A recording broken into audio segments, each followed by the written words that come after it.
a gente trabalha com assuntos semanais. Em paralelo, eu sempre trago algum episódio de podcast que fale sobre alguma coisa da atualidade. E esse episódio de podcast, ele tá falando sobre a transformação que o marketing está passando, a transformação do marketing digital. O que eu acho super interessante sobre podcasts é que, na grande maioria dos casos, é uma opinião que eu tenho, pelo menos os podcasts que eu escuto, são pessoas sendo entrevistadas. E como toda entrevista, rola ali uma apresentaçãozinha. E o que eu fiz hoje foi pegar um trecho de uma apresentação, que foi a apresentação que a moça fez. O nome dela é Amy, ela é da área de marketing, ela é CMO, Chief Marketing Officer. Ela fez uma apresentação, assim, direto ao ponto, e aí eu pensei, putz, suficiente. Se você em uma entrevista de emprego, o entrevistador faz uma pergunta para você, como que teve aqui no podcast, que a pergunta foi, Why don't you tell us a little bit about yourself? Por que você não conta um pouco sobre você? Ela começa a apresentação dela falando sobre o que ela está fazendo hoje, onde ela trabalha, quanto tempo ela trabalha e o que ela faz. Olha só o jeito que ela fala. Hi, Roger. It's great to be here with you today.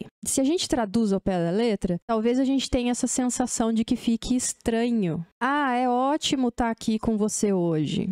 Aí você fala assim, nossa, mas acho que eu não vou me sentir à vontade de falar desse jeito. Mas a gente tem que sempre lembrar do aspecto cultural da língua. E aí tá outro ponto positivo pro uso dos podcasts, pro uso no sentido de você se acostumar a ouvir bastante podcast, porque quanto mais você escuta, mais natural aquilo é pra você. Então, se você precisar falar dessa forma, você não vai se sentir errado, né, ali, né? Você não vai sentir que você tá falando algo de errado. Você ouve tanto que é natural, né? É natural, exatamente. Você não vai... Desculpa. Pode falar. É legal que a gente às vezes acaba...